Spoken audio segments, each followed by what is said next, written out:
Welcome to Trauma and Transcendence, where healing meets awakening. I'm Amanda M. Dodd, your guide on this transformative journey. Thank you for joining me on this episode. Let's transcend together.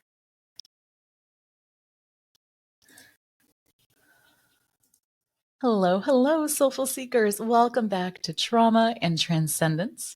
As you can see, today is another guest day, and I've got someone very special for you today. Let's see what's coming up. Next is going to be Past Life Regression in the Salt Cave. It is a group regression. That is August 15th. It is already full. And so if you'd like to get in on that, you're able to call a creative apothecary, let them know, and they can either book a group private in the Salt Cave for you and your loved ones and friends, or you can sign up for the next date in September. We don't have the date yet, but we do have a wait list. So if you'd like to hop on that, call Kim at a Creative Apothecary and she'll get you set up. Otherwise, I'm back to work this week. It is back to one-on-ones and slowly building up and getting ready for the next conference, which I know, Vinnie, you are too. We'll be heading to Michigan in September. There are going to be some wonderful talks. And so if you had FOMO or are curious about hypnosis after hearing about all the hypnothought stuff, Michigan's your next opportunity. Wonderful group of people. And in fact, actually, that is where I met this guy. Or no, wait, it isn't, is it? No, we met at Hypnothoughts last year. And then we saw each other again at Michigan. So ladies and gents, this is Vinnie Brigance, and he's going to talk to you today about the power of your subconscious, unconscious mind and how to harness it for yourself, as well as being an awesome organic hypnosis teacher, which he's going to speak on as well. Welcome, Vinnie. Thanks for joining today. Thanks, Amanda. Yeah, and I have to second what you said. That Michigan Hypnosis Conference, there's something just so special going on there. The deep connections we were able to forge with each other, the variety of interests and different people there, phenomenal. Really cool. Yeah, it really is kind of special. It's definitely more of a homegrown community. Everybody's a lot more connected, and so you get to be meeting brand new people and then meeting like the greats of the field as well. It's just awesome. I've never felt more welcome as a speaker than I have at Michigan, for sure. What? That's incredible. I love Yeah, that. Yeah, I had a really powerful experience too. yeah. But I'd like to hear more about you and what pulled you into the world of hypnotherapy and hypnosis.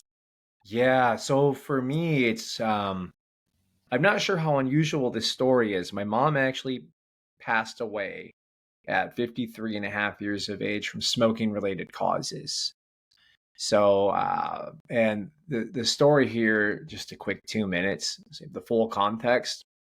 You know, get a second chance at life here after being hospitalized for a really long time, several months. And the hospital did an absolutely fantastic job giving her a second chance at life. And then she's in long-term acute care, tube down her throat, things helping her breathe at one point. And then they just slowly nurse her back to health and she goes home. And I thought, well, great, at least she's finally over it. And she's in this decrepit state, right? A lot of harm there, things of that nature. But we got a chance at recovering. And then 6 months later, she's dead. And I found out she went back to smoking and didn't tell anybody. And I thought, how could something so detrimental, so painful, so brutal, how could someone go back to that? It's a hard question to figure out. I have two beautiful children. There's all these reasons to live that are phenomenal. And here we are. And my father, on the other hand, smoked 4 packs a day, saw what she went through, made a different decision. He said, I went home, I looked at the cigarettes, I thought, well, I'll finish these, then I'll quit. And he said, you know what? I'm done. He just threw them away and made a different choice. That's a trap. So the person that went through the thing didn't make that decision. The person that saw it didn't. I was just kind of fascinated by that in a way. A couple years go by, and it's like, maybe I should do something about this. And I started doing some research, found out hypnosis is incredibly powerful for helping people quit smoking. Most of the peer-reviewed research I've seen shows it's the best way. It's not even close.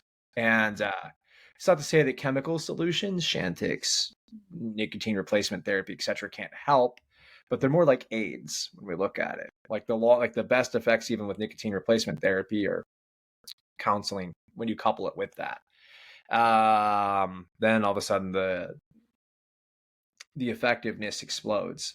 So all that being said, I got interested in hypnosis and decided to go to a conference called Hypnothoughts Live after doing a little bit of online training because I didn't think hypnotists were real. I couldn't tell, you're just watching stuff online. It didn't feel real to me. And you go Yeah. up there and you meet all of them. You meet, like, there's so many there. So that was incredibly powerful, and came home a couple months later, paid my office rent a year in advance. And then a few months later, COVID shut us down. So I started working with people online. Pretty cool. Yeah, but that's a huge motivation to get in, and I hear it more and more with people in the helping professions, the coaches, the hypnotists. Why did you do this work? I either had trauma, witnessed trauma, or wanted to be a solution to trauma. Right. That was, I think I fall into that. And then it's been such a massive vehicle for personal discovery and growth.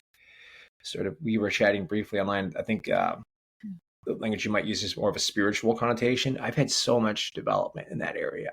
It's incredible. It can really help you explore what's going on. Yeah. Yeah. Oh yeah, powerful stuff. When you think about hypnosis, what is the biggest, most exciting takeaway that you've found for yourself within it? Yeah. I think what intrigues me the most is discovering more about how to utilize it in easier ways for people, making it more accessible. And now that I'm training folks, a lot of it's been an accumulation of techniques and other folks' understanding. And then it's really the whittling away. And I know that's a bit of a logical exercise. You might think on the surface. But when I do that, there's all this space that we get to explore with clients. So I find that I'm doing less and less now, and I'm just allowing their unconscious mind to communicate things that are very important, things that they might not be aware of. And then we just explore those things, and suddenly spontaneous insights emerge. All kinds of really wild stuff happens. Yeah. And it's like, I didn't know we were going to be going there. I thought this was a stop smoking session. Here you are regressing, or here you are, having this wild experience, and I didn't have you do any of that. You just did it. That's amazing to me, that it's organic, that this stuff just happens naturally, and we get to kind of catch that versus create it. That's an old Erickson thing. I think I'm absolutely blown away by that still. It keeps me coming back. Right. I think the really cool part of that speaks to me as you're talking about that is that you didn't have to go digging into books for a script or a protocol, but instead it's, oh, look at what is already inside you. Yeah. Isn't this interesting? Yeah. And that stuff, scripts and books, I mean, we've got some really good people out there, and they come up with remarkable resources in that area. But for me personally, I am much more, I find myself more fascinated by the marvels of the client's unconscious mind in front of me. I sit back and go, wow, I couldn't have created that if I wanted to. That's, like kind of, so there is just there's something special there. What are some of the coolest things you've seen in clients as they're either overcoming smoking or whatever you like to work on most? Like, what are some of the wildest solutions they've had inside? I think when I think about organic hypnosis, it's really about there's what happens in the session, then there's everything that happens afterward. So I'm really trying to pinpoint. I want to capture that. How can I?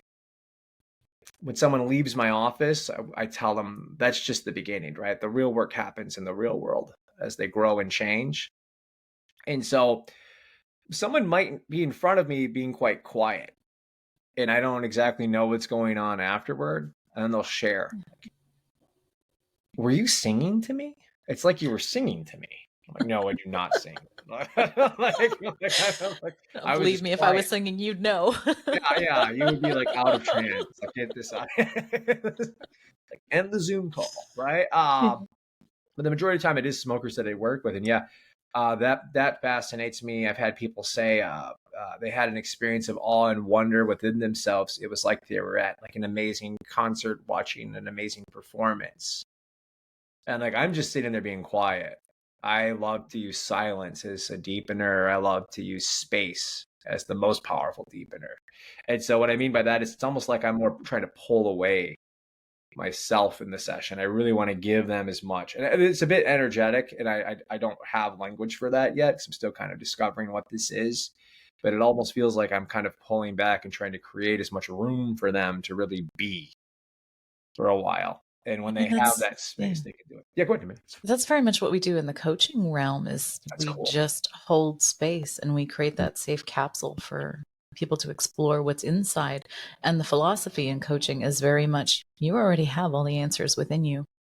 I'm just going to hold the space for you to go searching. Yeah, I love that. What a That's what power. you do. Yeah, that's a really good way to put it. And there's a fella, Richard Hill. I'm sure you've heard of him at some point. He said something, and if you don't mind me just throwing this out there, I think it's Yeah. fascinating. This might get a bit technical. He was talking about integrating parts because he does the mirroring hands thing. And he said one of his students was working with a client, and what they'll do is they'll bring the hands together to integrate these disparately connected things or maybe parts that are in conflict. Yeah. And he heard Richard Hill voice pop in his head. He goes, "Are you sure you want to do that?" And I thought, wow, I Mm. love that because sometimes we just assume we got to integrate these things. He asked the client said no. And I thought, Yeah. we don't even know there might be something far greater than parts integration. We don't even know what it is yet. Or maybe that happens later organically. Yeah. Or maybe they come back and we can go, hey, can we do this? Right. But it's really giving them like, I just don't want to assume I don't even know what the problem is. I Mm-hmm. don't want to assume I have the solution, but Yeah. I fully believe their mind does. It can do this. And So, if I believe that, I'm going to act that way. My session's right. going to operate that way. So, just to talk about what parts are really briefly, because my audience might not be so familiar Right. with that. But I like to look at parts as though we are multifaceted jewels. We have different abilities and skill sets for different things. I'm not the same person when I'm podcasting as I am when I'm mothering my dogs or playing with my spouse or any of Right. those things. And so there can be different points in life where inner child you has some couple of perspectives and opinions that are going to be different to you now.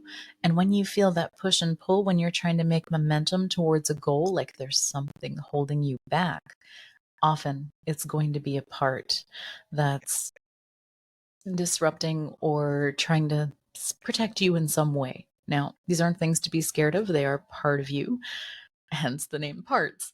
Mhm. Um, but I love that point about integration. So I do take clients to integration, but only after, and I learned this from Patrick Singleton. I don't know if you know him, but his brain, and I must miss him because this is the second time I'm referencing him in the past week on this podcast.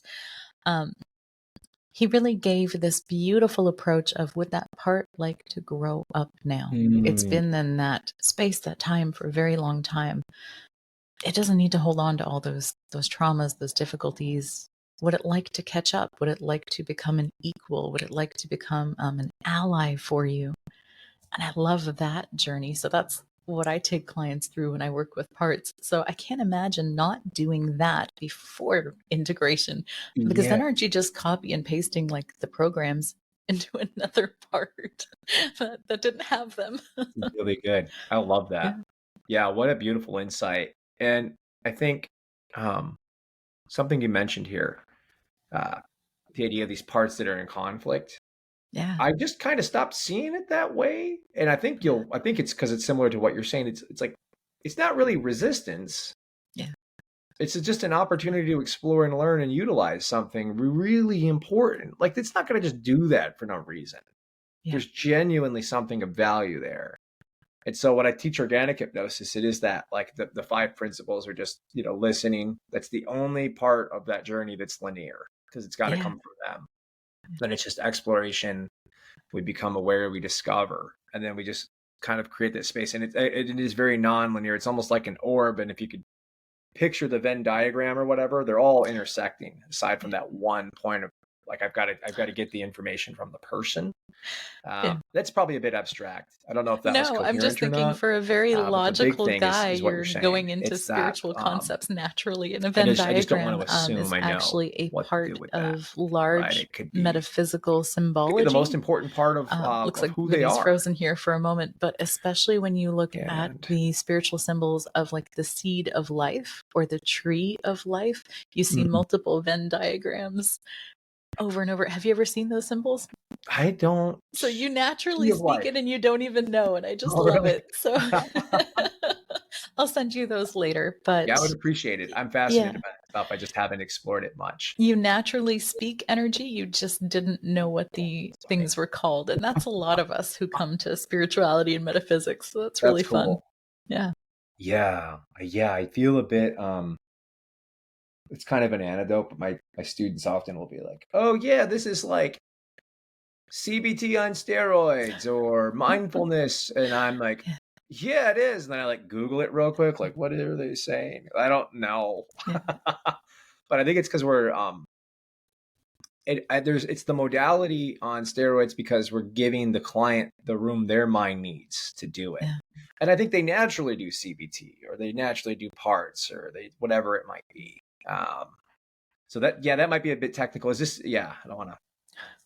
I feel like I interrupted you as you were talking about part of the process. So when you got to the Venn diagram part, you Yeah, were talking about making that space. What yeah. comes after? Um, so literal, yeah.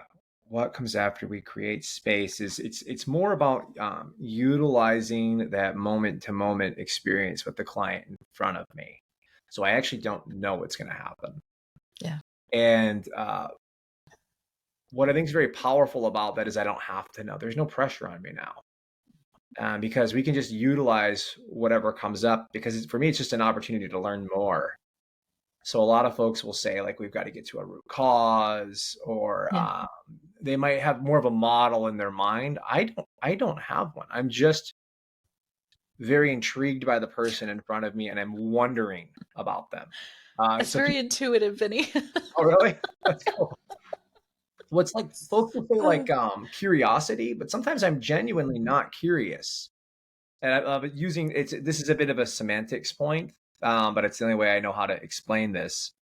There's a different emotional content when I'm curious about something. Like I have a strong desire to learn more, but if I've seen 6 smokers today and I've seen 30 the last 3 weeks, I might not be intrigued about this. But I can wonder. I can actively wonder, like, okay, you said this, and I want to learn a little bit more about that. And it just kind of takes the pressure off of trying to have some big epiphany in my mind. Right? It makes it a very organic, natural way to work with folks, and I don't have to like deceive myself into I need to feel curious about what's in front of me. Right? I don't know. But like you're stuck smoking, and you say you want to quit. What's that about? Right? Then we can kind of get into it. So anecdotally, but I mean, I'm intrigued by something you said a moment ago. Yeah. You said it's very intuitive. Mm-hmm. Can you give me a little bit more information about that? It's very interesting. Intuitive in that you're not following a protocol or anything. You're going by your gut instinct. Yeah, yeah, Yeah. yeah. And I used to, and results were good. I Yeah. just this worked a little bit better for me, I Yeah. think. And the folks that are attracted to that really like that type of an approach. So yeah, that's I love that intuitive way to think about it. I think That's it's more genuine, isn't it, when we're just in the moment of, oh yeah, what's there? What's right. that like? I don't know It's a what lot that's of like. those questions. A Yeah. lot. I don't know how often I go, well, what is that like? Yeah. And I think almost there's this term in our industry, fractionation. Mm-hmm. Mm-hmm. It's almost like reverse fractionation in a way. Like people constantly go into trance. People go into trance so often they don't even know they're doing it. Yeah. And when I bring them back and go, what's that like? They pop in for a second. It's almost like I'm bringing them back to the conscious awareness so that they can go deeper. That takes even more pressure off me. I used to do it the other way. Oh, You're having a profound moment there. And I would try to draw them into it more. But Mhm. you can do the same thing, and I can fractionate emotions. Maybe there's Yeah. an intensity behind a trauma or something. What's that, like exposure therapy? Like a very gentle way to be like, okay, well, what's it like now? What's it like now? And it just it's almost like it deflates some of that intensity slowly. Sure. And now there's space for them to explore it without Yeah. so much weight and pressure and pain. Uh, so that's kind of a way I think about it. I really like that because, especially when you think about trauma, when clients go into trances, and we all do this every day, I go into my own trances still. You're kind of de-trancing them from the old story and the old memory and the old thing that they were living in. And as you begin to deflate it, it's like, oh, now you're just here. I love Awesome. that. What's now Wow. like? Yeah. I'm always so afraid to talk shop with people that like this is awesome though. I'm geeked about this. So what you just shared is Aw. great. I love that. Yeah. Yeah. That's really Yeah. cool. So you said it's kind of like can you repeat that one more time? You said it We're was de-trancing them. We're taking them out of the trances that they live in, that they keep going back to. So trauma specifically is something that's already happened. It's already done. You know how that ends. And you can stop returning to that moment by becoming more present, which is what you do. You that's really break awesome. it down so they can realize, oh, I'm not there anymore. I know how that story ends. I don't have to relive it. Wow, I really like that. I Yeah, mean, you do it. So yeah, that I just ties to reworded it. yeah, Yeah. Yeah. just like that defractionate piece, it kind of really makes sense that we're taking them out of that. What a journey, Yeah. huh? I know, no, this work is incredible. There's never a dull moment, and I love that intuitive approach as well. I don't know how a session's going to go either. Let's Yeah, see what you show up with. That's right. the fun of it. Yeah. I know people ask me sometimes, how do you prepare? I'm like, I don't know. I sit and I get in my own body Yeah. and I feel my body for a little bit. I Mhm. scan from the top of my head to my toes. I breathe a little. Oh no. And I go, Vinnie, all you're right, cool. clairsentient too. Oh my Oh, goodness. I really? keep getting these male hypnotists, and I'm like, wait a minute, I see your abilities coming out. So you're a feeler. Yeah, I don't know. Yeah. You're a Clairsentient? feeler. I Mm. can totally see it on you. And that's why you get embodied, because then your internal gauge is going to silently meter when you're sensing something in your client. Yeah, You're highly intuitive. This is very fun, well, that's Vinny. I didn't cool. know this about you. Oh, yeah, I do have, because Oh, this is kind of a little bit more of yeah. a spiritually oriented. I think I do have like, where did that come from? I'll have like some, like maybe Yeah. it's just the way they're moving or something, and I'll be like, oh, that's interesting. And maybe like a gesture they're making, and it's a cup. It looks like a Yeah. cup of coffee. They're drinking a cup. Like, what's that about? And you're like, Yeah. what would that ever have to do with smoking cessation? And then you'll just see them get cataleptic when they make the gesture, and I'm like, wow. But it's I think I try to really be open. Like Erickson talked about listening with, he listened with his eyes. Betty said this about him. He listened with his eyes. I try to listen with everything. And I find, yeah, the insights just kind of come. And then people go, well, how did you invent organic hypnosis? It's more like a continuous path of discovery versus something I'm creating. It's more I'm capturing things that I notice through working with clients. And I'm doing my best to articulate those. So 'cause, we were talking about this a little bit before. It's like I'm crafting version 5 now, right? And it's because, well, now I'm teaching and my students are sharing their experiences and we get to kind of work together in that environment, right? So it's like creation. I almost feel like you see me kind of cringe when people say that. I don't like. It's more like it's more noticing, discovering, and then trying to articulate and share versus sitting down and like writing up something. But isn't that how most inventors work? Is I that think things so. come through them Right. versus from them. Yeah. Right. I think So that makes organic hypnosis has come through you, yeah. and you're And now in version 5. yeah. And I Yeah. feel like, obviously we have so many geniuses in our field. If I start naming them, like influences and things, I feel like that would be the rest of the podcast. Like, well, I learned this from, um, but I think Yeah. that's actually a better. description when you asked what kind of intrigues you about this.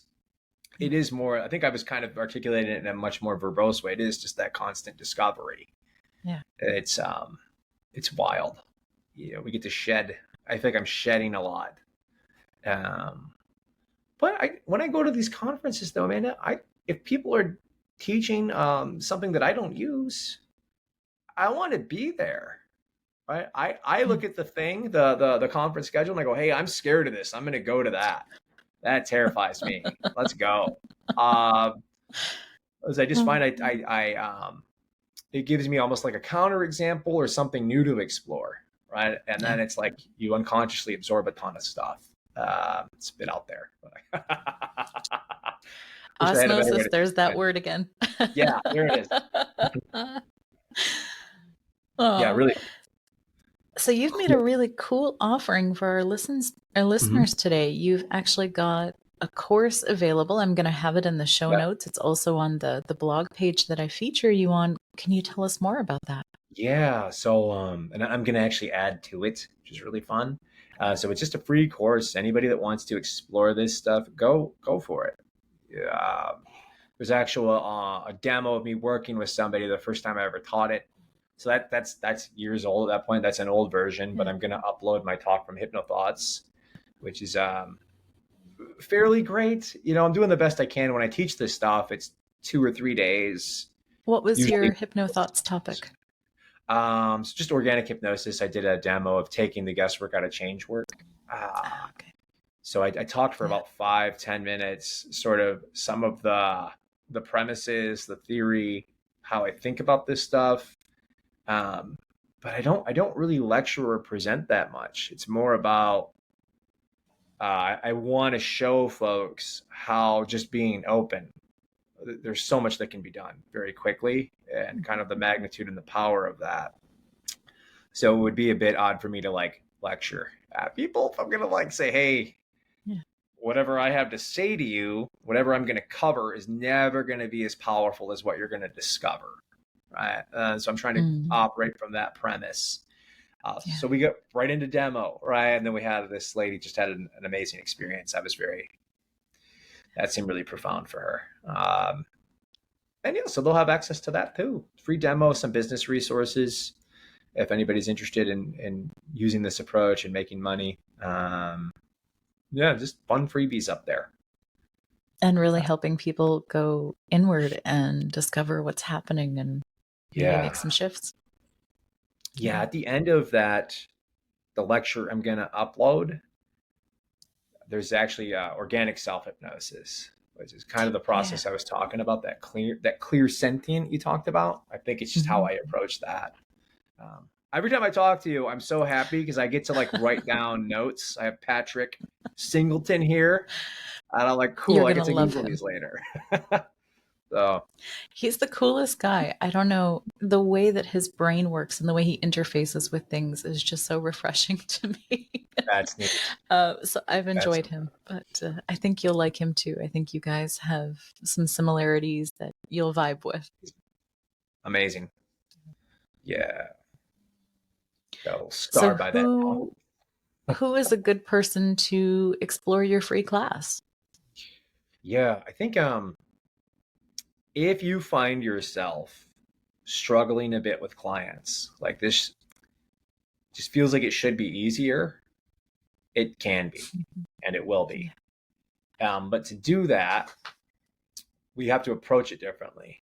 I want to be careful here because I have so many friends in the industry. And again, this approach is not for everybody. I had someone in my class come up to me, and I love this dude. We became super good buddies. He goes, I thought that was incredibly fascinating. How did you do that?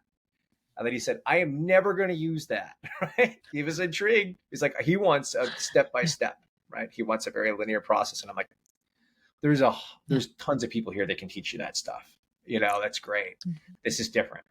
It's because teaching intuition is hard. Right. You're trying to teach something you're doing naturally. And you're effective at it so far really well, but there will be some who don't open to intuition. They don't get embodied, and so they're not able to learn from that level. Yeah, and the entire my entire approach is how do I create the space for the hypnotist now to start to experience that? Because as they experience it, it's not a drug, but it is quite intoxicating in a way. It's fascinating. Um, but I can talk about it theoretically, or I can give them an opportunity to do it. So my course is primarily about doing it, right? And it's all demos. I don't do a whole lot of lecturing. It's more a little bit of coaching here and there. Like, what's going on inside of you as you ask that question? I want to know your internal reality. Then we can play with that a little. So it's an interesting way to approach change work versus follow steps 1 through 10 or whatever. I don't work that way. So it wouldn't be authentic for me to approach Neither do teaching. I. I'm not very good at listening and following steps. Yeah. I'm more Yeah. likely to go rogue.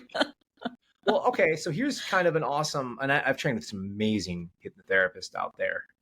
When my first session, I forgot half my protocol. We were done in 35 minutes. The person stopped smoking. And I was crying. You know, it was a big moment for me watching my mom die from that. I was like, oh. So like, I think I'm just not good at it either, right? I think I just get caught up in what's happening in front of me. So if you're someone that's kind of in that situation where maybe you've ran into those problems, or you're just looking to explore something new, I would say give this a shot, right? And I've got a free course up for you to kind of look at it. So yeah, free available resources out there like that for people. So if someone has never done hypnosis before, could that be a really cool place to start? Yeah, I think I would love to see that, like how they would react to it. A handful of people in my program they've maybe done some coaching work, and then they came into this and they're like, "That's incredible. I didn't know I had this ability within myself to create change in such an effortless way or such a fun way." So yeah, I think it would be a good starting point for new folks. Plus, I try to supplement as much business stuff as I can because that's really important. Between you and me, Amanda, my project for next year is charge now, right? And I'm no one knows this except for the handful of people I talk to. My goal is to go to like folks that have a successful clinical practice and say, can you talk about the need to charge and to get resources coming into your clinic? And I want to get their opinions, and then I want to share mine, because I think the advancement of the field, unfortunately, is going to be a bit limited if people they don't have revenue coming in. Like they can't afford to go to conferences and share what they learned. They don't have the time. They have to have a part-time job. So it's like, how do we supplement that? At least get them started. There's only a few thousand of us on the planet, right? We would like to see that number grow, but I don't want those few thousand to leave. We got to plug the holes in the bucket.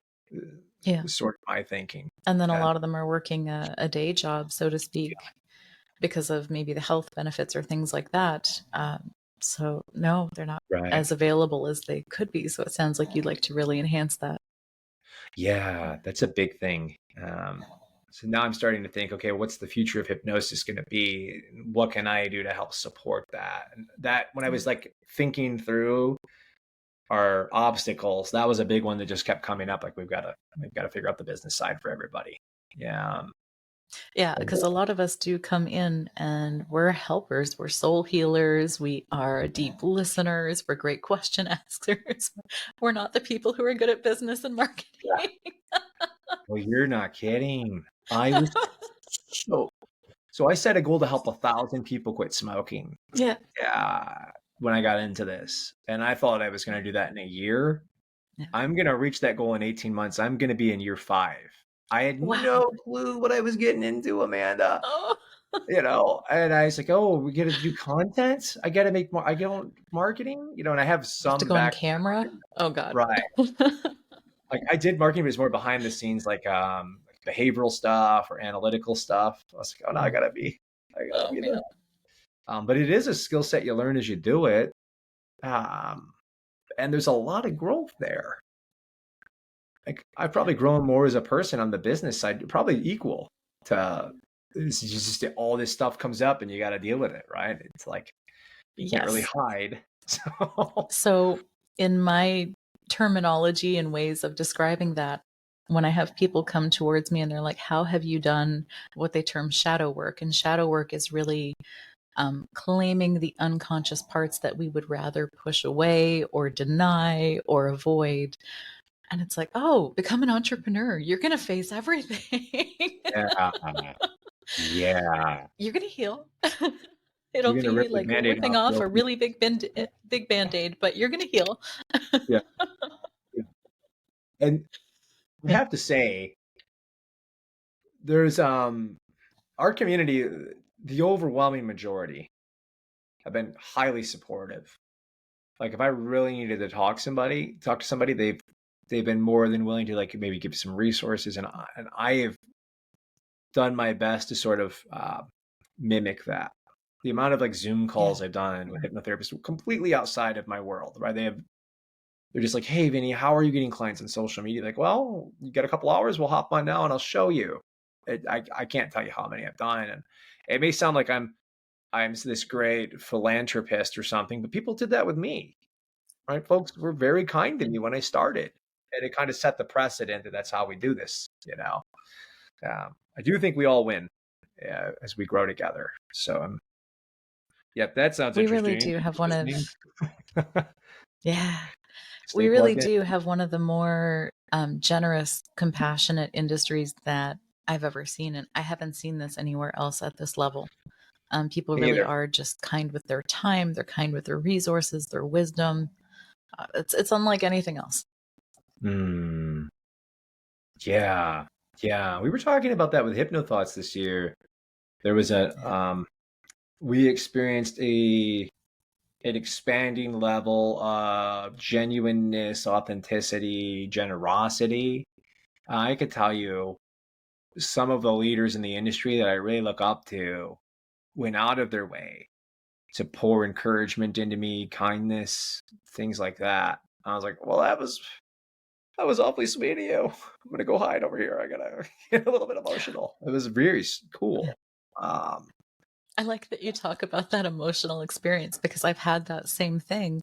yeah. And it's like, oh God, I'm being incredibly awkward. But I just had this person that I consider to be a mentor show up for my Mhm. talk and cheer me on, and then actually take the time out of their day to say, hey, you get it. You're doing amazing. I'll Yeah. never forget when Karen Hand sat in on one of my talks and I was like, oh my God, it's Karen Hand. I've not met her yet, and I've heard nothing but No. incredible stuff. I've heard Yeah. nothing but incredible. Like I think Jason Lynette Yeah. said, "Well, he said Vinny's quickly become." This is how I learned about her. This is a bit of a humble brag. He said Vinny's quickly becoming my favorite hypnotist, second to Karen Hand or something like that. I was like, Yeah. "Oh, that's cool. Who is that?" I Yeah. was like, that's not a I primarily just see Yeah. clients. So for me to plug into the hypnosis world has been interesting. Like I Yeah. figured the real path to mastery would be doing the work. So I kind of was very narrowly focused for years. So it's not that they're not great. I just haven't, I've kind of had my head down working with people. Yeah. I kind of So came from now it's that cool. same I came from that same approach, and it really was worth it because then I figured out my style, and then you Yeah. can observe other people and their style with their techniques and enjoy the genius of it Mhm. without having any insecurity come up or questioning yourself, and then knowing what your actual flavor is. That's Yeah. huge. I really Mhm. appreciate That's a good way to put it. Oh, I just had a question pop into my head, but it's a bit off topic, Amanda. Oh, have Uh, fun. You mentioned clear sentient. Yeah. If somebody wanted to learn more about some of that terminology, that vocab, do you have resources available, or is there a direction you would point them in? Absolutely, I teach it. So I'm Oh, a cool. mediumship development teacher and I do one-on-one mentoring. And then I also do the occasional classes here and there. But when we're talking about clairsentience, the theory that we're talking about is your proprioception. It's that you have access to all of your senses and more of your senses. Now, when we're talking about clairvoyance, that's your Mhm. ability to have clear seeing. Clairsentience means clear feeling. That means that when you walk into a room energetically, you can feel the energy in the room and then decide how you'd like to navigate it. Yeah. Whether it's a physical sensation or an emotional sensation, you get both with clairsentience. I'm highly clairvoyant, which Wow. means that as I'm experiencing things now, when clients come in and we're working on something, sometimes my clairvoyance will I will see parts of their journey that are important. I trust it, I allow it, and then I will actually speak some of it, if it applies, to have benefits for them into their session. And so often that's how I do the work that I do with guiding people to meet their loved ones in spirit, It's really is cool. I will guide a group to go become the medium themselves, to dive into their skills and their abilities. But it's using all of your senses and knowing that with each ability, it can be internal, subjective, or it can be external, objective.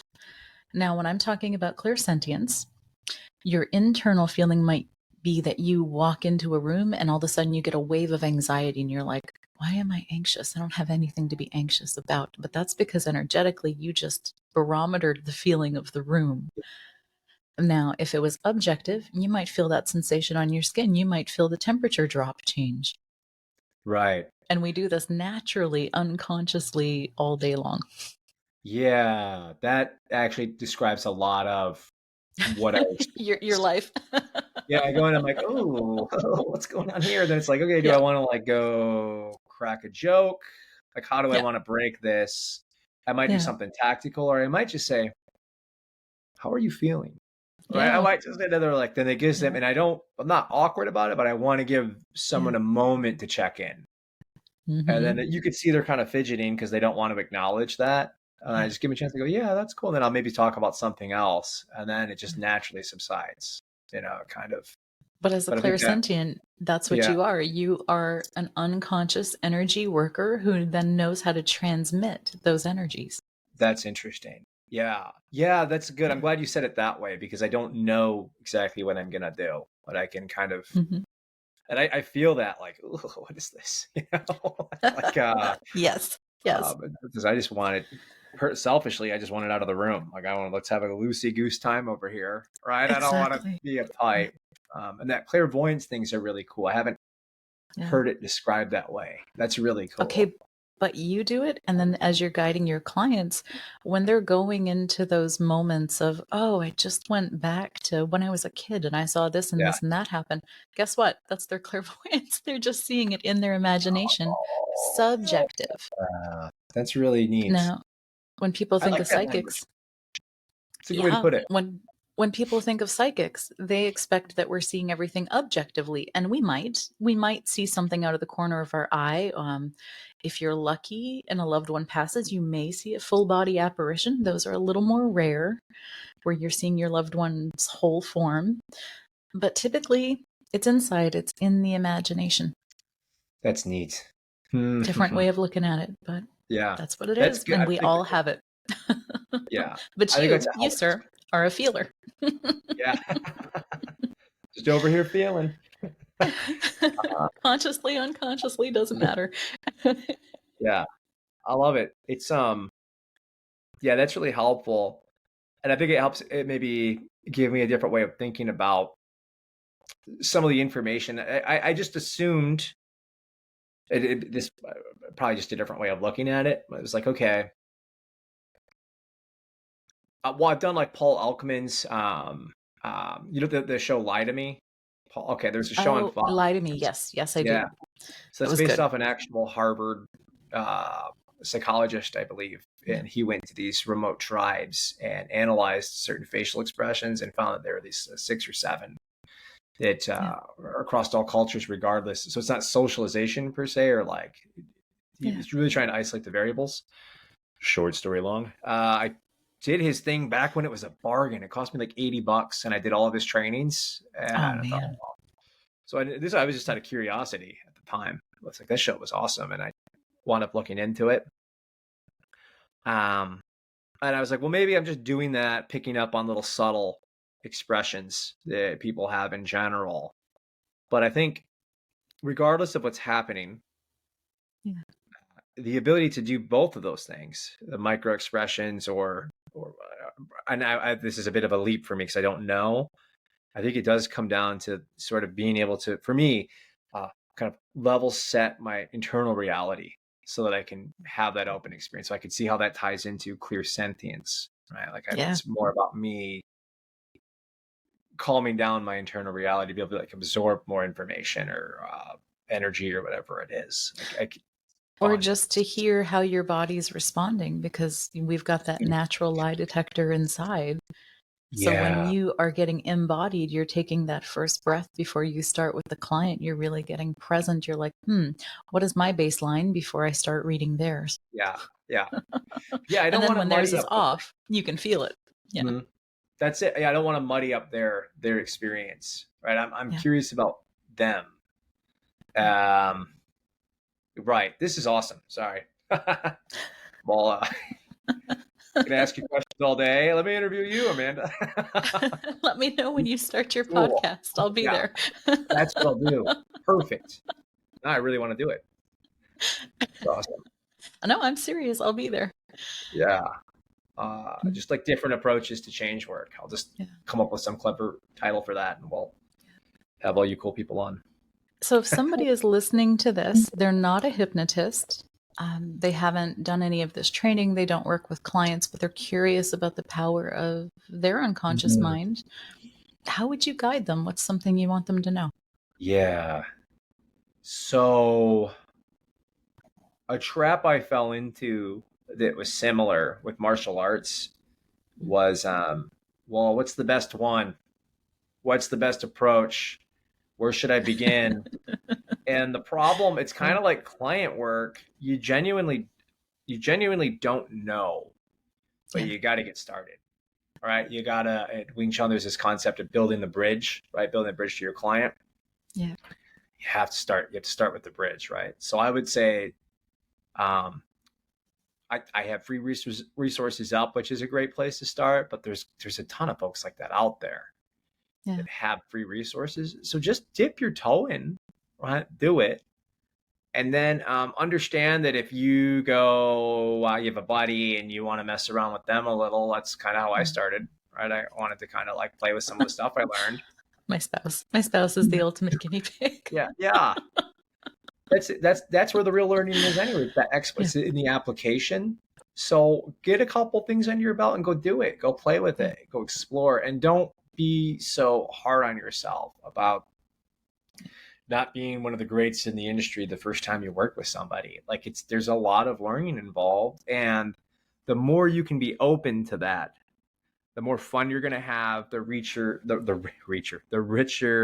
deeper, the meaning.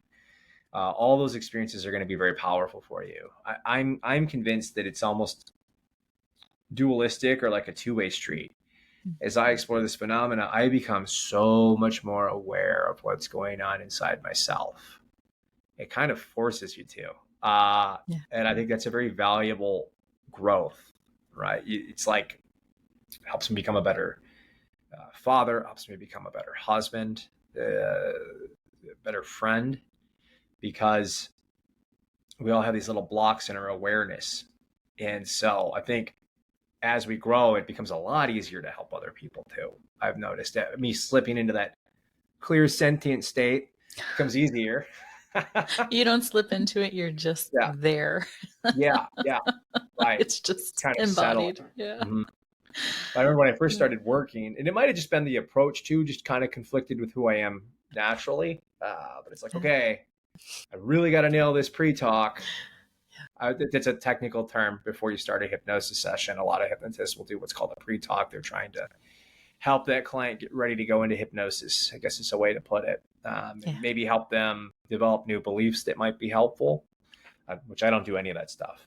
But it's because the approach is just different, or maybe I really gotta nail the steps on this technique. Yeah. And now I just watch them naturally go into trance, which is cool. So it could have been more a bit of a conflict there in terms of it just wasn't using this more natural approach. But thank goodness, because if you didn't have that little bit of a conflict there, you wouldn't have been able to have brought this whole different organic way of doing sessions through. Yeah, that's true. I love hearing that. But at the same time, I always want to be like, but like I had great results with some of those approaches too. I never want to like belittle people that have been so generous to me. Yeah, I feel like there's a part of my little heart that's like, oh, I love that too. That guy did, it was awesome. Yeah. I remember after training with the Jockwins, the first 20 people I saw after that quit smoking. And then it was just kind of slowly other things started happening. I don't know if I started seeing more difficult clients or what, but there was something that wasn't quite in alignment. I know people that use that system for the rest of their life and they have happy careers too. You say wasn't quite in alignment, and I say the opposite. I say it was in Yeah. perfect alignment because you knew that that wasn't organically who you were. And so why Yeah. wouldn't there be clients where those protocols and those processes, although they're wonderful, don't quite Yeah. align with who they are? Thanks, Amanda. That's a good way to put it. I love that. Yeah. That really much that feels like a very accurate description. Yeah. That's a really good way to put it.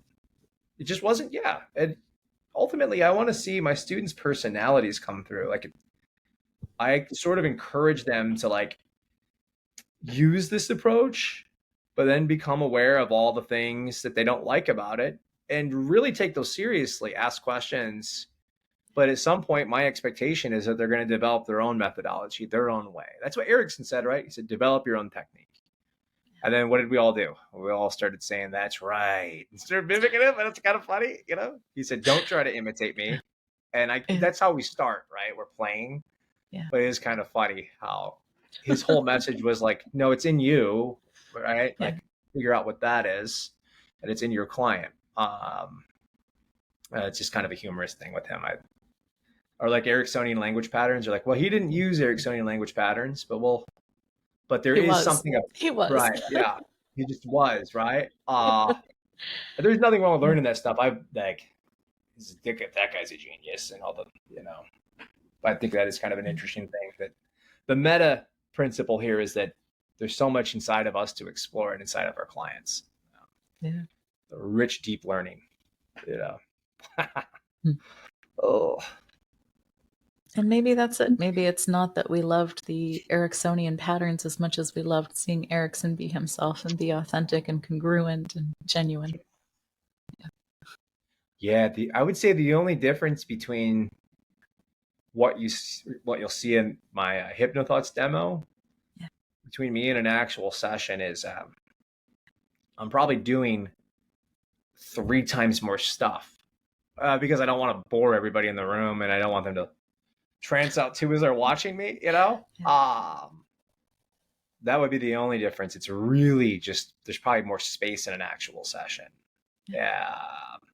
And I think you're right, that authenticity shines through in those moments. It's like, how can I help that client remember who they really are, right? And get in touch with that.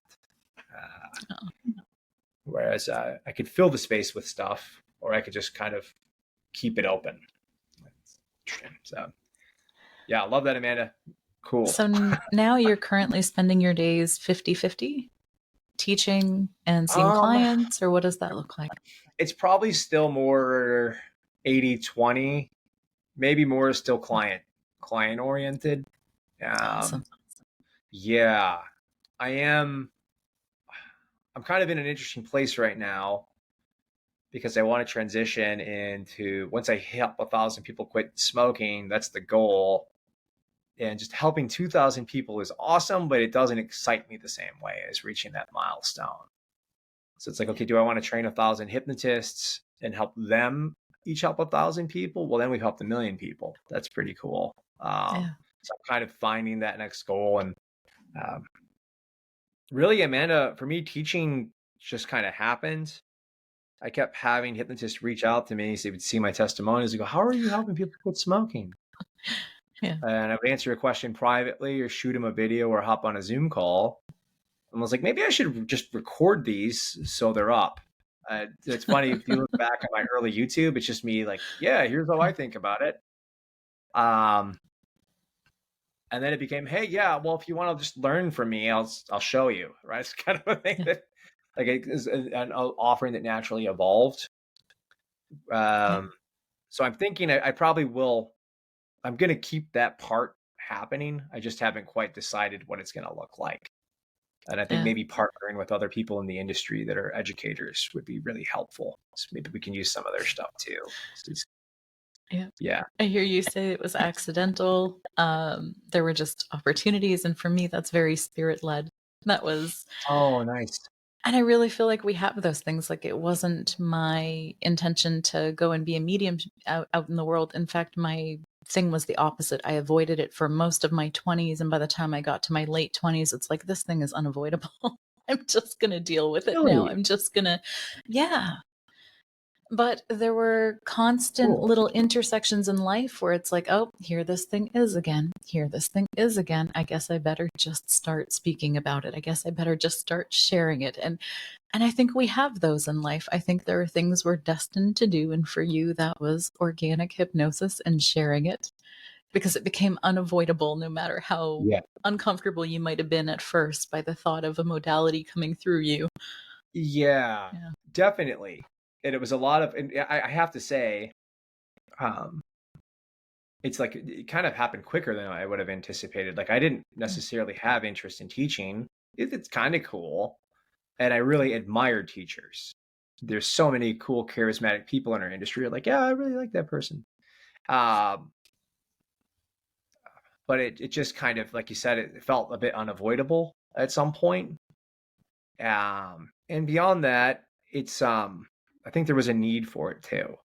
Like there were Absolutely. folks that were really looking for some type of a solution that's more oriented this way. And I don't have any idea the size or scale, but it is a bit, like we talked about before, a bit intoxicating. It's a bit thrilling because you do feel like you're discovering this other way to work. It's very Yeah. powerful. But the original point I wanted to make was that sort of the leaders in our industry have been very supportive about it. They're like kind of thrilled. They're like, "Oh, this is cool." I'm that's been nice. I was a little worried maybe are they going to be kind of mad, and they've been like, "No, Yeah. this is brilliant." I was like, Freddie Jock, when that gentleman came up and said, "Just I've seen your stuff. It's awesome. I want to see you do more of it." And I thought, "Well, I love you, Freddie. You know, like Yeah. he, He's he'll." amazing. I can't even talk to him yet. And that's the beauty of him too. Like Yeah. that makes me cry every time I'm around him. Oh, I So thanks, know. Freddie. Yeah. But yeah, they've got the system, but then the beauty of Freddie is you can just be around him and your life's gonna change. Yeah. Like you're not gonna look at yourself the same way being around Mhm. that dude. He doesn't necessarily need to do a technique. Right? It's just Yeah. who he is as a person. And Yeah. that's a really powerful place to be. I think that's, you know, so anyway, having people like that say, yeah, no, this is good. Go for it. Like, oh, all right, I got you, buddy. You know, Yeah. it's neat. Really Do neat. you have a little more time? Yeah, for sure. What would it be like for someone to get started with you? What does that process look like? Yeah. So for clients, we just do a strategy call. We hop on, I talk to them for 15, 20 minutes now. It used to be a full hour, but we very quickly people realize they want to work with me. It's just Yeah. sort of what's happened. Um, so that's easy. I have a Calendly link. If anybody wants to train with me, I charge $1,000. They get lifetime access to everything.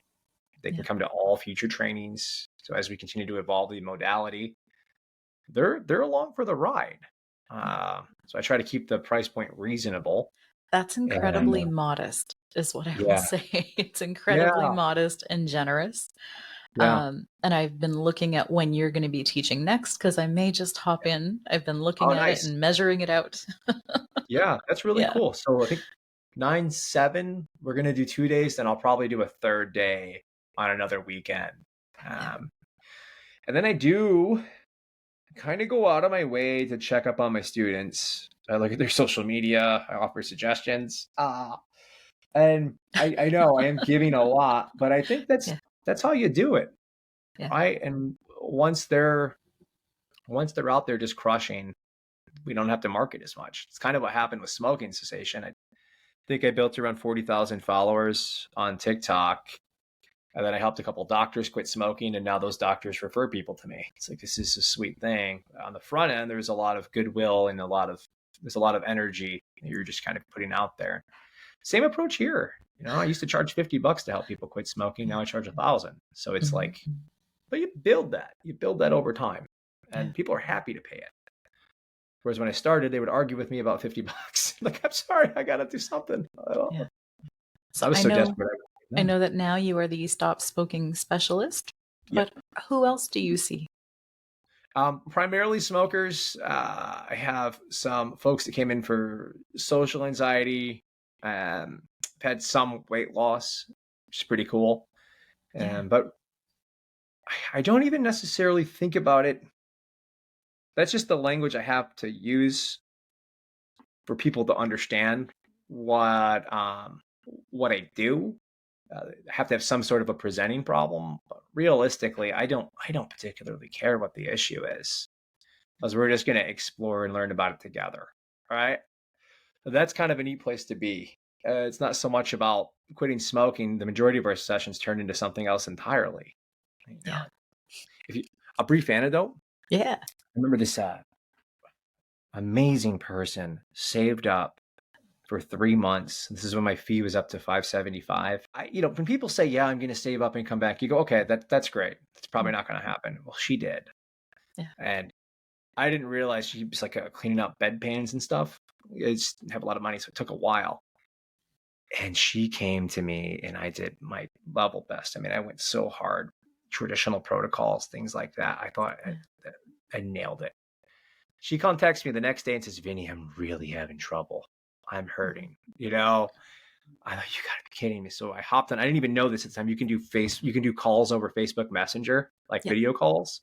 Yeah. I was like, "Cool, let's hop on now." It's like, none of that worked. Right? So just let it all go. It was kind of that clear sentient moment, right? Where you just abandon this and become very present.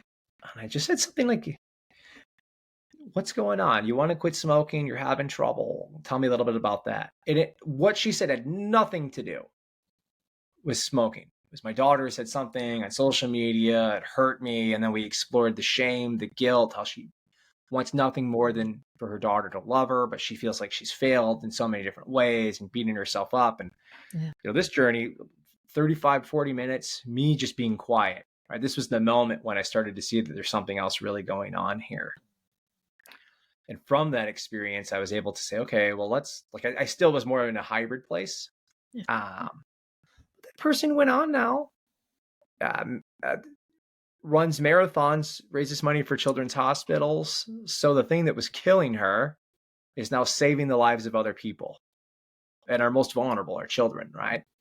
And you go, that's incredible. And I forgot why I brought that up, Amanda. Oh, it had to do with, okay, so I thought that it was about smoking. It had nothing to do with that. It was everything else going on in her life. The smoking went away. She was like, well, I don't need that anymore. Right? I understand myself differently. I understand my relationship to my kids differently. I understand where my expectations, I didn't live up to those and how I can grow from them. That's a beautiful place to be for human beings. Yeah. You can't not grow in that environment. It's like it's great. So so when you ask about like smoking cessation, it's like, I don't know how many actual smoking cessation sessions I've done out of the 700 people I've helped quit. It's wild like that. Did you hear that? I've got lots of them too. It's okay. My little boy goes, "Dad, I love you." Aw, that's so sweet. I'm not cutting that out. Hey, buddy, say hi to Amanda. Hello. Hi, buddy. Do you know how cool your dad is? He's a really neat dude. Yeah. I'll put in a good word for you so that happens. Listen, buddy, I love you so much. I gotta finish this up, okay? Can I come see you in a little bit? We'll work on bike riding. Does that sound like a plan? Yeah. Can you give me the knuckles? Can you give me the good hug? Yeah, I can do that. Can you give me the good hug? Oh, that's a good hug. Don't squeeze me too hard. Oh, I like your muscle, but hey buddy, I gotta finish a show here. So get Oh, it's so fun. Oh, I love when he does that. Organic life. Yeah. So Vinny is just over there being organic all the time. Yeah. But when you were telling about that lady who'd majorly changed her life, I mean, the thing that really came up for me over and over again was, it's not about what we're working on. It's not about someone doing something to you. Instead, it's just showing up and being with someone. Yeah. As they're discovering and looking at things and deciding if they want to make that change. Yeah. That's really it. Those are the 5 principles, right? We listen, explore, awareness, discover, space, leads, right? Which I hate. because I don't feel like Yeah. I'm leading them at all. But I didn't, I get deals. Like, I don't know how I was like playing with the acronym. But ultimately it's, I think leadership ultimately is helping build other leaders. And I can't do that through manipulation. I need them to find what they need inside themselves. And I can help them explore that, and I can help them discover that. They can become aware of it. But if I try to do it for them, now they're saying, this guy quit smoking for me. I can't do that. Even if that works, the shelf life on that, something goes wrong.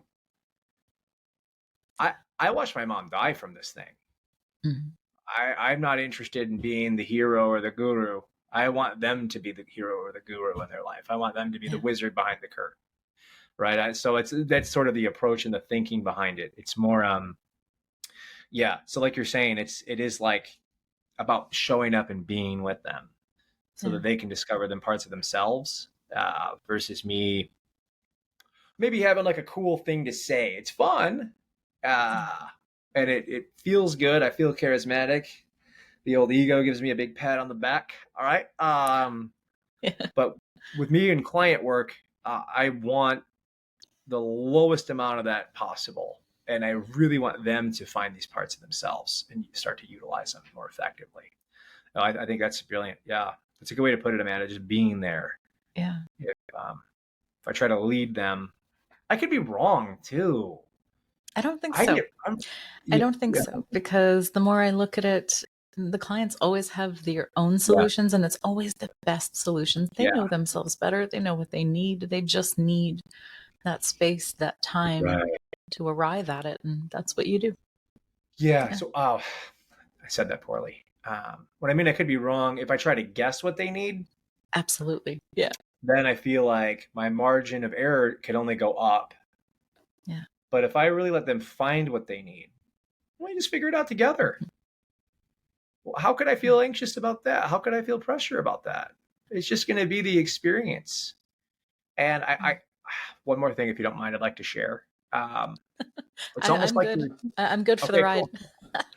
It's almost like it's like there's like almost like we communicate by inference. Yeah. It's something I just started exploring with version 5, right? Like maybe like a sub communication of sorts. In a weird way, like inferential suggestion. Like if I start assuming you need this lesson, I think at some level of awareness, I might potentially be communicating that you can't find what you need inside you. Yeah. Right. And I think some masters know how to do this in a way where that doesn't happen. Like, but for me, it's like, I just want to skip that. Right. Mm-hmm. We were talking about how resistance isn't, it's just an opportunity to help that person learn more. Yeah. These like sort of inferential suggestions. I'm kind of curious about the meta. That's why you'll see like in demos, I'm almost like backing away physically, right? Because I'm really trying to get the bigger picture with them. It's a weird gesture I do, but I'm really slowing down and looking at them, and I'm almost like waiting for their mind, their unconscious, to catch up to their conscious mind. Mm-hmm. Like, oh my gosh. And that's why organic hypnosis, right? That's why I do that silly thing. Like, oh yeah, I can just quit smoking. Like, yeah, you can just quit, right? It's kind of cool. So I don't want to create those inferences. So a lot of it's like, I'm looking at like gestures, I'm looking at tonality. But primarily it's more about discovering the space we talk so much about today. It's more about leaning into that, or I guess away from it, and creating more of it. Strange metaphor, but that is very powerful. And I just don't want to suggest they don't have what they need inside them. Right? Yeah. Let's find it together. Yeah. We're pioneers now, right? I don't know about you, but I've never had a client who didn't ultimately have their own answers inside. They always do. Yeah. I do think what I loved about more of the traditional stuff is like they put together a journey for people to discover it. That's kind of cool, you know? Yeah. But it's fun stuff. I could talk about this all day. we're just utilizing all that. Good. So Michigan is coming up. I know that you're presenting. What have you got going on there? Yeah. So I'm going to teach organic self-hypnosis. Yeah.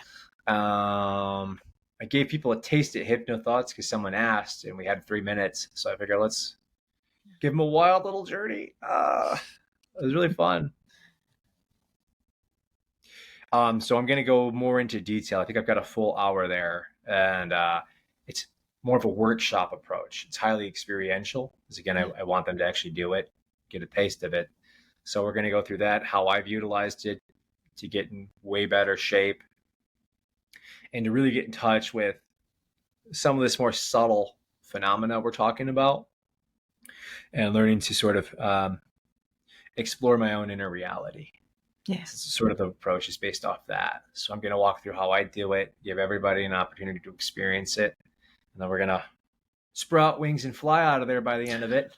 It's going to be trippy. No Red Bull needed. Yeah, you don't need Red Bull. Well, maybe they'll be tranced through the floor, and we gotta give them a little IV of Red Bull. It's a good thing Dan's an EMT. Yeah, and they're all out. Help.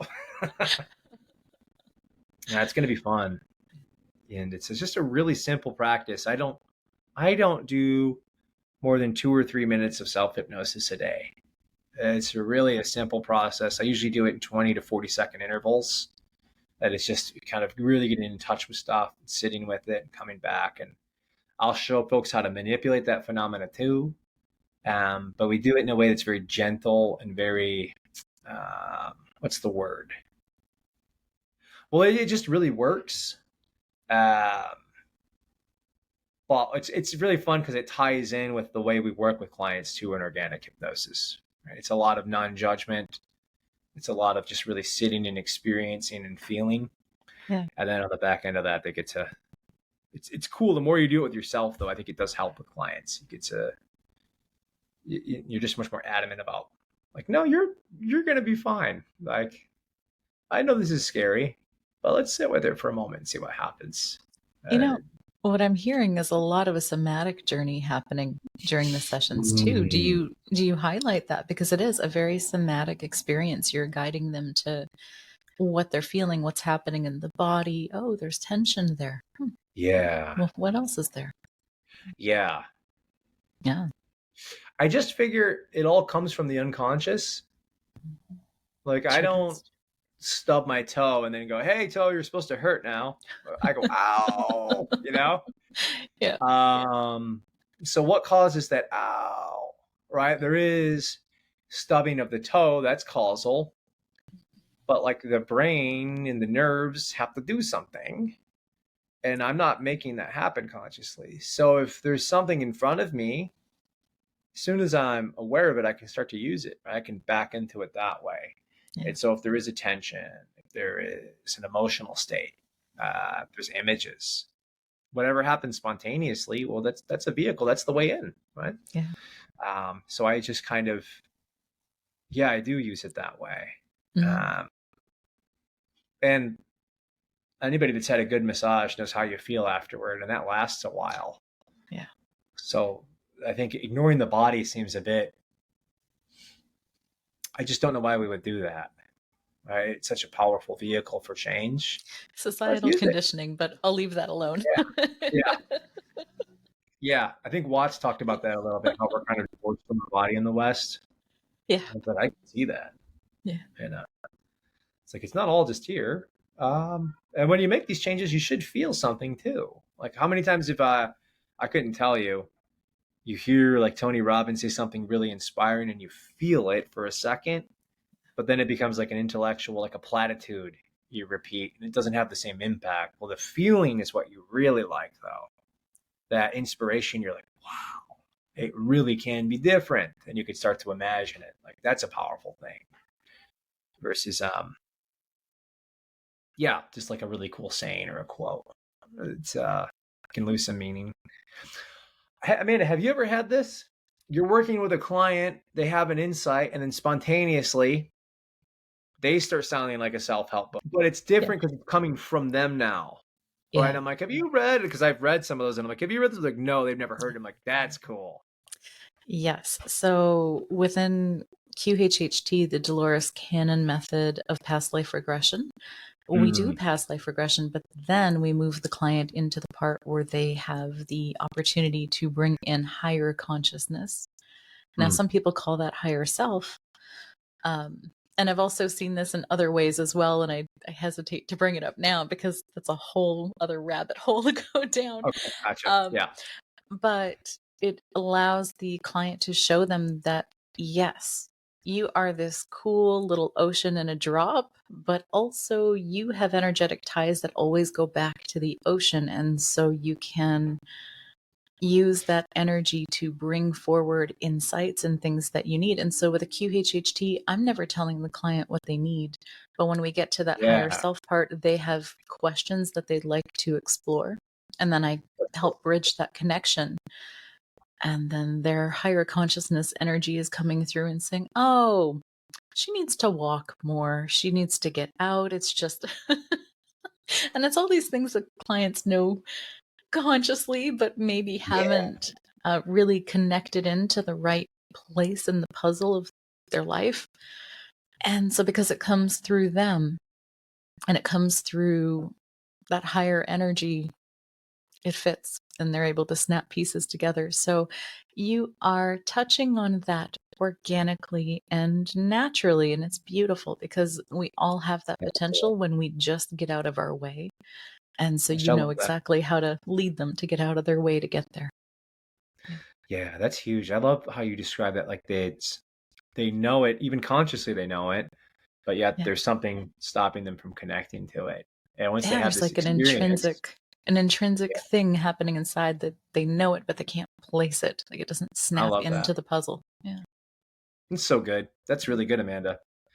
Yeah, it's amazing. They can write their own self-help book, but now the meaning, the power is there, the Yeah. juice versus it's almost like the people that wrote those books had that experience and then described it, but it doesn't have the same level of connection, right? That's the real inner work, I think. It's And I there. said conscious, but sometimes they don't consciously know things because as I Yeah. do these sessions, I also swap and receive sessions. And what I liked about when you were talking about your training before is that your students are going to have their own experiences. And that was the Yeah. biggest part and the best part of all the work I've done is having my own experiences, because then it really helps me understand. So when I've had Yeah. time of having higher consciousness come through me, and I've asked like obtuse questions like, I have knee pain. What is happening here? And I get this wild explanation. I'm like, wait a minute, that makes a hell of a lot of sense. And then we address it. And then that session, the knee pain is gone. It's like, Right. okay. I love that. And what it was actually, the knee pain was that I was so invested in a client doing well. My heart just goes out to her. I feel like this world needs her, and she's got an incredible cancer battle that she's going to now. I've actually just referred to her to a hypno oncology specialist so that she Nice. can take that journey with someone who knows that better. But I was Wow. so invested in her finding her healing that I actually absorbed some of that energy and stored it in my knee.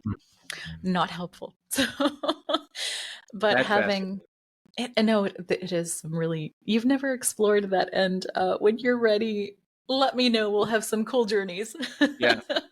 Yeah. I feel like I've taken some That'll battle at this point. It's That'll like bring you to possibly Organic Hypnosis 8.0. We'll have some fun there. You're going to most have to fun. open it up to more than smoking, though. No, I hear you. That's the thing. Like Yeah. I think a lot of the stuff I'm talking about is there's an interest in it. I'm intrigued by like, what's this going to look like 10 years from now? Like, are Yeah. we just going to look at people? Like, what's going to happen? Because it just keeps getting more subtle. I mean, maybe it won't, maybe the shape won't change. It is the same, but I do think that every time I think I've like figured it out, there's some wave or some epiphany or some block. And you're like, Mhm. what's going on here? That's interesting. And then you're like, oh, I really get it now. Right. So this is sort of the thing that I'm fascinated by. Like, and I think I guess that's why I like going to hypnothoughts so much. It's not just hypnotists, it's Reiki folks, it's all these different types of modalities. And I didn't have any interest in those at first, but then you hang out with those people and you see them work and you go, okay, there's something here I don't understand. It's powerful. That's great. It's a good place to be. And it costs you walking into a room and not being a jerk, right? It's kind of like it's worth the price of admission, I think. The kicker for me is when we're doing this work and when we bring in those higher consciousness parts, yes, it can be us tapping into what Carl Jung would call the collective unconscious. Yeah. But also we can go a whole lot higher vibration in terms of spirituality and beings that have healing ability. But then people can actually heal themselves in the session, and they can allow this higher part to come in and heal them through the session. And that's where things get really wild. I've seen people adjusting their spine. I do this on a Reiki table, so they're super comfy, and it's like a mini bed in the office. They're all set. They've got like a heated blanket. But to see integration and healing happen right there is a whole other cool thing that just takes my breath away. And it's like, yeah, every time I think I get it, there's another element to it. There's another part of it. So I love that you're organically doing that, that came through. And now you know that when it does, that part has more resources. You can for sure. ask it to resolve more. Yeah, it blows my mind. You're like, hey, I'm pretty good at this. It's kind of like, it's neat, you know? And it's really like, yeah, it's funny how the answers are in the places you don't always expect too. Yeah. Like you look at the industry and the way a lot of stuff is traditionally taught, there's a lot of activity involved. But then to find so much power in stillness and in silence and space and just really slowing down, you're like, that's intriguing. I heard Elon Musk and I can't remember the other fellow's name, Friedman. Yeah.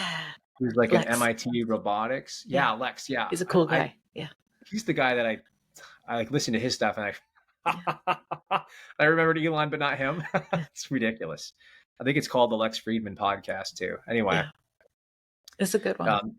They were talking about Neuralink and how we'll be able to absorb more bits of information per second eventually.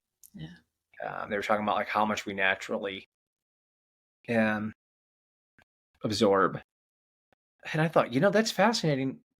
I feel like I absorb a lot when I just get really quiet though. When I get really still, like more comes in. I pick up on a lot more, and it's stuff I don't even really need to understand it, but I'm aware of it.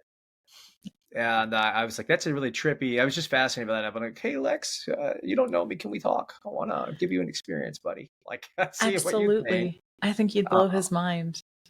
Yeah, I think it'd be really fun. I don't feel like my problem is absorbing more parts. Yeah. I think my problem is integrating and putting to use the things that I know and have. Yeah. Yeah, it is interesting how, like, it's weird how our minds will show us. I'm sure you get that, like the signal at some point.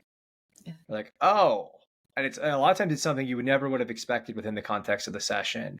It's like they say something in a very odd way, or it's what stands out to you, and then you start to explore that, and you go, okay, that's the thing that brought down the mountain, really? Okay, like that. What's that old biblical parable about the faith of a mustard seed moving the mountain? Like that was the mustard seed. Yeah. Okay, but if I would have been doing something to them, if I would have been more active, there's no way I would have picked that up. Yeah, I would have missed it. And that's just what that is for me. Cool. So I have one last curiosity. Sure. You're welcome, of course, to share anything you want to, but I'm wondering, because you're doing your sessions in such an organic way, and I'm very biased because I practice something called spirit releasement. Have you heard of it? No. Okay. I'm sorry if I implode your world today. Do it. Spirit releasement is all about releasing energies, essences, and beings that are not our own essence, that we can pick up. Ooh, that sounds lovely. It's fascinating. It is absolutely fascinating. And so before, when you were asking, there you go, you hear my cat. um, Before, when you were asking if I've ever had the experience of the clients reaching that higher consciousness kind of place and Mhm. having platitudes and insights and things. The other week, I had one pretending to be an ascended master, someone who's considered ev- spiritually evolved, Oh, come that's through a cool. client, but it was sketchy. And I kind of looked at them and I'm like, who are you really? That's And it was amazing. actually an entity attached. So Wow. I'm wondering if you've had any of those things come through. Yeah. Yeah, I've had I don't really know how to articulate it, Yeah. but when I'm testing a client, and that might be the only way I can relate to that. I'll do my best here, Amanda. No, you But get it's almost different words like, for it, I'm sure. yeah, yeah. When I'm just testing a client, I kind of test, like I consider the entire session to be a test too. Like I don't, I don't care. I can't, how do I explain this in a gentle way? I need them to tell me the truth, right? I tell them there's no wrong answer, there's no wrong experience unless you're deceiving me. Yeah. So if I pick up on any kind of a deception, then I want to learn more about that. You're And clairsentient for sure. yeah, and it's like I don't know. I could be off too, but like I want to know. I want us to like levels. Like, okay, Yeah. we're putting our cards on the table here with each other, Yeah. and I'm not interested in like hypnotizing you per se. Mm. Okay. So I'll have moments when I might hear something kind of odd, sort of like a half measure, Yeah. and that's where I might explore. But I haven't had sort of, if you're talking about like a mediumship, it sounds like they're almost like channeling maybe another persona or something. Not I don't know. not No, that's not the way. channeling per se. Yeah. So there are lots of different entities that can attach. Mhm. One of them is like an earthbound spirit, so someone who has passed but didn't opt to continue their spiritual journey. They stayed local, and that can be the root for a lot of Mm. addictions. So I was just That's wondering, interesting. and you'll know because eventually, if you keep on with the questioning, eventually they will reveal Yeah. themselves and what they are and where they come from and why they attached to the client, what was vulnerable in the client that let them in. So I wondered if Mm. you just kind of kicked up any without knowing what it was. Yeah. I Because I have, and then when I figured out what it was like, oh, I definitely wouldn't have gotten that. Yeah. yeah. I've definitely asked people whose belief is that though. I'm just Yeah. curious. Is that your belief? Varies. Yeah. I'll ask them like that, like our That's a good question. is that really something Yeah. you believe, or is that something you think or feel? Like I might ask them that kind of, because it's like, and Yeah. I don't know, it could be, but I would love for them to have the opportunity to make sure. And it's like, no. And then they might spontaneously regress to some early childhood experience. Sometimes maybe it's even been something they forgot. Um, one lady I helped quit smoking had things happen to her as a kid that should never happen to anybody. Mm. Just horrible stuff. And you're like, you would not have expected that to be attached to smoking. Um, Yeah. um, or just, hey, I've asked really simple questions like, what happens when you think about never smoking again? And total abreaction, panic attack. Mm. They're having trouble breathing, gasping for air, and you're like, oh.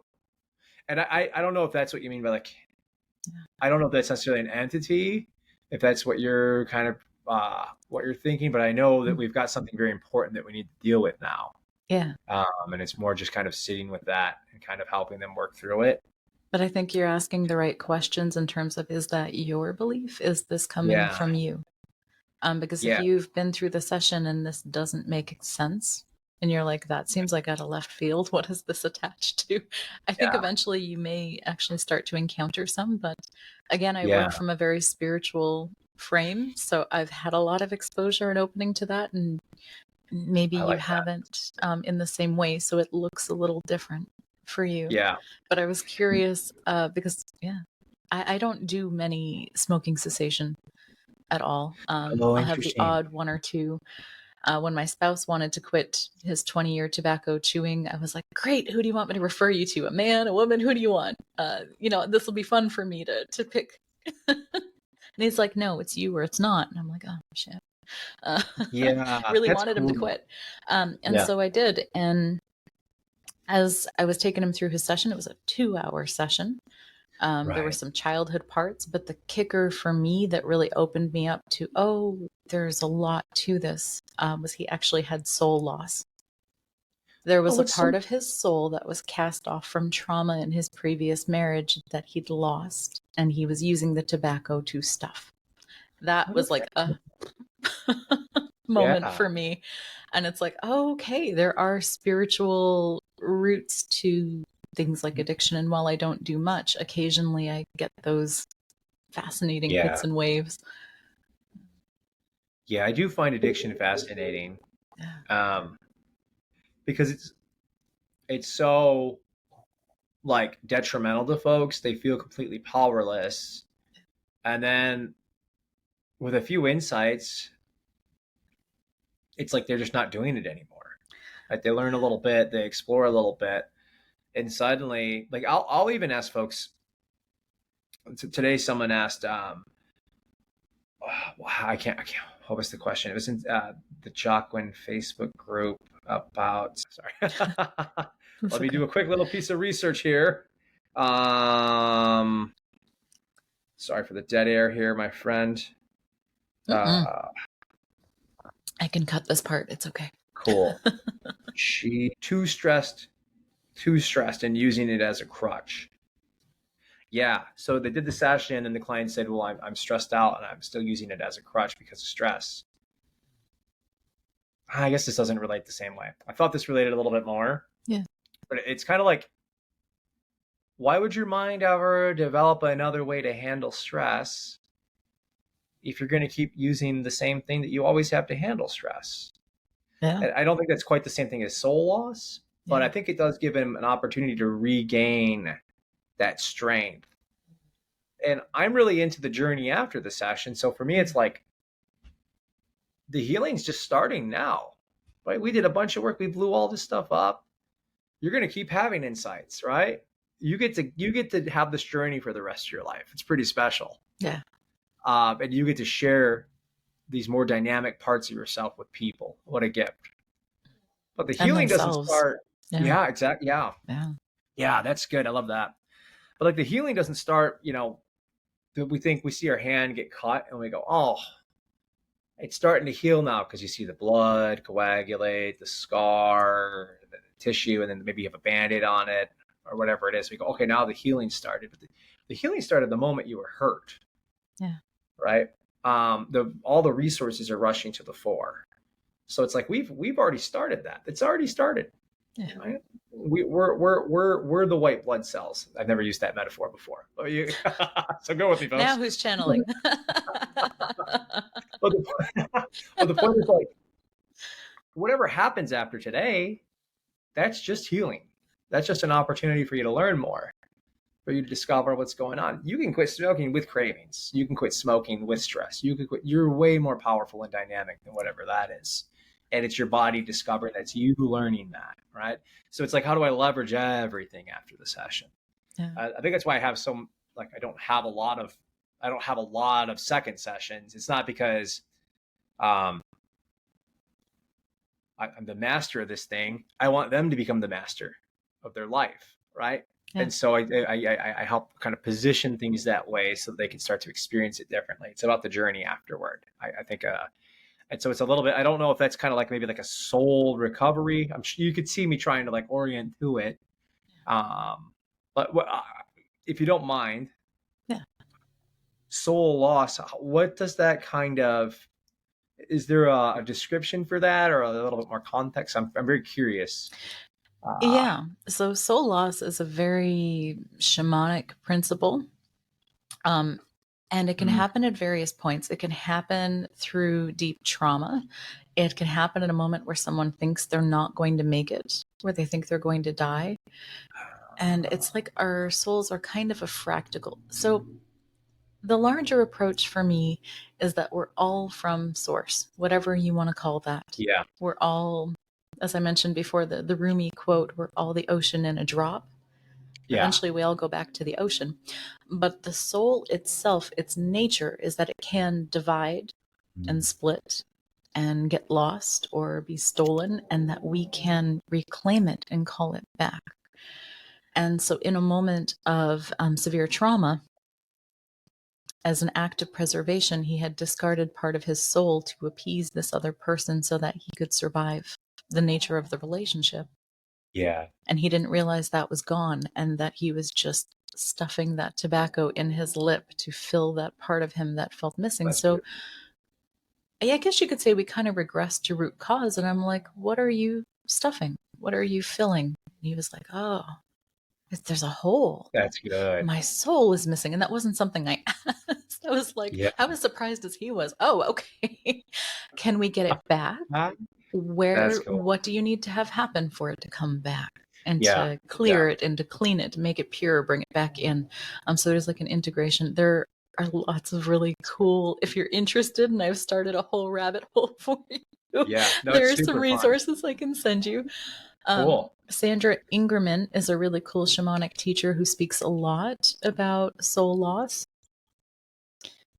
I don't know if she touches on entities. I have different resources for that, including hypnosis trainings. I've done 3 different spirit releasement things, and sorry to throw that at you. I was just curious if it was coming up yet. That's cool. Because I think for some people it does.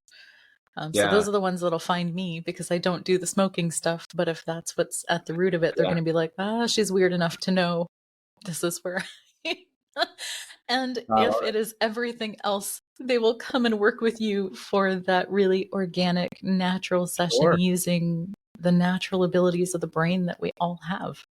Right. I love that. Yeah. I think that's beautiful. The idea like this, it makes sense that it would, at least as a metaphor, right? For all our sciencey friends out there. Right. Like if it's from the ocean, right, and you've got the drop, it makes sense that the drop could lose a little bit of water particle, right? It just would make sense that it could sort of, I don't want to say fractionate because we're too many metaphors, but you can see where it would disperse a little. And then returning to that source makes a lot of sense. And there is like a similar experience, I think, when you just kind of feel aligned or you feel kind of whole.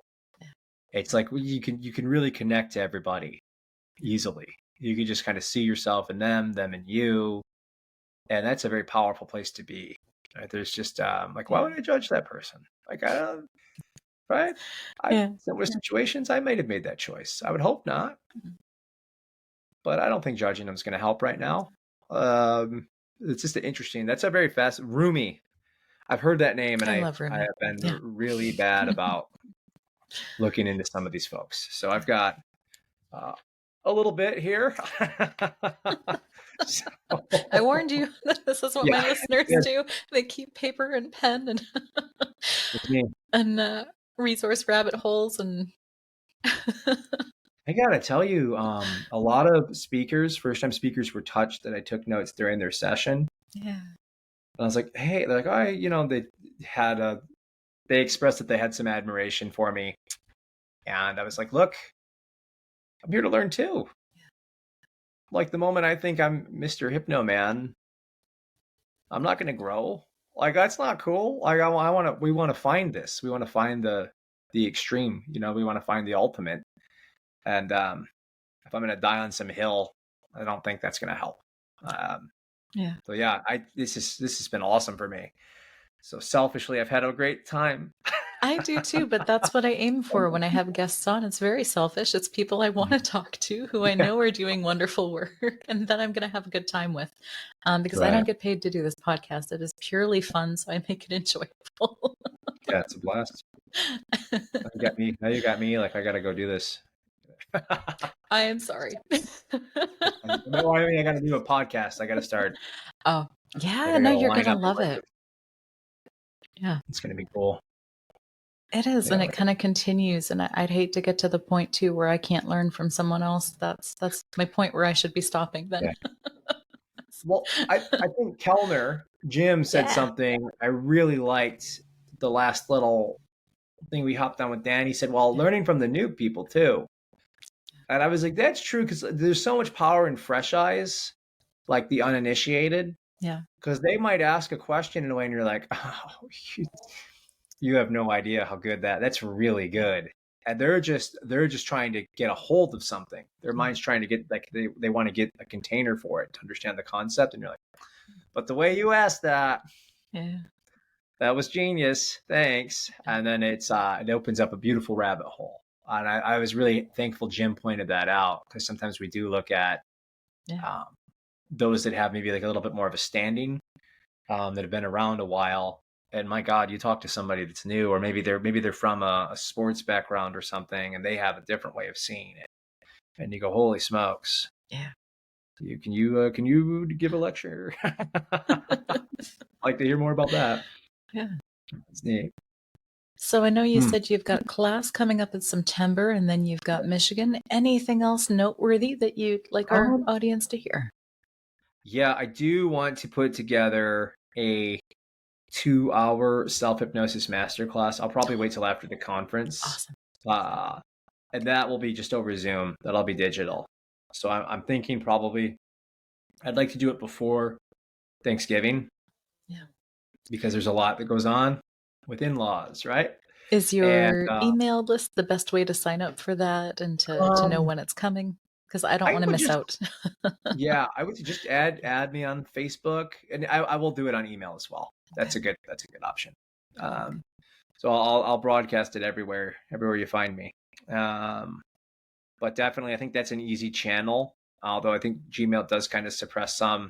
They started categorizing some stuff. But you can whitelist so easily on email, right? Just if I send you an automated email, which I think I only have 6, by the way, just say, and if one of them is asking for your biggest takeaway, just reply to that, or the biggest thing you're struggling with. Now you're whitelisted. You'll get all my stuff. It'll come to the top of your inbox. It's a nice little trick for folks that do email marketing. They might not know that. So replies get automatically whitelisted. I just think an opportunity to, it's really you just cool. taught me something. Yeah, it's so handy. Yeah. And it's like, if you can get a reply from folks, it's really helpful. But I think the spirit of that is connecting to ourselves, but also, like, I've been able to connect with in-laws in a pretty powerful way, and it's taken a while. And it's like, well, it's just hypnosis though, right? It's just organic hypnosis is how I think of it. Just do that with them. And then it's like they love you. And I'm like a celebrity when I go to our family reunions now. They're so happy to see me. And I'm like, this is wonderful. Whereas it's not always like that though. When you start off, you're like, I don't know who these people are. There's weird, different traditions, like just different culture, like family, the dynamics. So that's been really cool to kind of have that, right? Culture is not the right word. They're Dutch, but not that Dutch, right? They're definitely American, but like just the way they handle things, like the things they prioritize. And it's like, well, this is an opportunity for me to discover more about that. I wonder why that's so important to them. Maybe they're a little bit more stoic. Right? And you can kind of explore that. And so I think that would be really cool to give people those tools going into holidays, and hopefully have a blast. That's so cool. Yeah, that is so cool. Yeah. Well, thank you so much for coming on today, for spending this time. Are there any last insights you want to leave with the audience? Gosh, I wish I had something really cool to share. I got one thing. My grandma Sandy's one of my heroes. And she had her first kid at 16, and she's built this amazing life, and it's an incredible woman. I don't want to give out her last name in case some weird internet guy tries to scam her. But accumulated wealth and achieved 3 kids, I think, by the time she was 21, and was going through hell in life. And she tells the story about when she was working at the post office, looking off at the dock, and she made a decision to change. And a lot of people that knew her growing up, well, she was born with a silver spoon, right? This is a lady that was born with an outhouse, Amanda. Like, she had to go outside to use the bathroom. And she was telling me this story, and she had this one statement And she just said it. And she didn't even acknowledge how brilliant it was. She said, we all had the same challenges in life. I decided to take them. And she said it, this pensive little throwaway thing, and just kind of moved on. I'm like, wait, hold up, Grandma. What the hell was that? The coolest thing I've ever heard somebody say. We all had the same chances in life. I decided to take them. So if there's something out there you want to go after, if you want to heal, if you have trauma, you've got to, it's worth taking the chance to working with my buddy Amanda here. If you want to quit smoking, I'm over here. You owe it to yourself to take those chances. And who knows, right? Maybe there's other things in life, though. Maybe you want to learn this stuff. Maybe it's completely unrelated to that. But just take those chances, right? You owe it to yourself. And I think you'll be surprised at your experience. That's it. Well, Vinnie, that was very cool. Right. As you were talking about Grandma Sandy, what I saw was the dandelion that continues to grow even through the sidewalk cracks.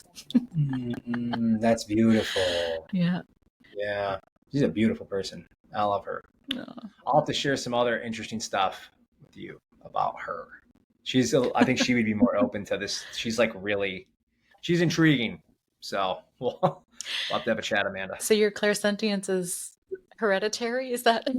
Probably. Yeah. She's told me some interesting stories, and I'm like, I don't know. Incredibly dynamic woman, though, like really. But what I like about her is she's so humble and chill, and she's like had to speak, but she dreads it. Yeah. And she's like, you're speaking on stage. You're so, I love you. You're so proud of me. I'm like, you can do this. The woman's just filled with insights and wisdom. But she delivers it in such a like a not intense way. You're like, all right, you're just from the Midwest, huh? Okay. This is a really cool lady. I love that about her. Well, this has been very, very fun. Thank you. Right on. Amanda, you're the best. Thank you. Yeah, thanks so much for coming. Yeah, got it. And I will put all of your details in the show notes. So Soulful Seekers, if you'd like to get in touch with Vinnie, you can check the show notes, and I will have all of his information there, plus the really incredible resource of the free class. Like, definitely check that out. I've already signed up. If you want an accountability partner as you go through that, let me know. That's cool. I love that. Possibly I will see you when I join one of Vinnie's classes moving forward. That'll be a cool experience for us all. Yeah. I love it. All right.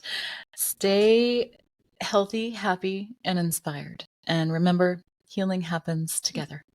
Bye for now. Everybody.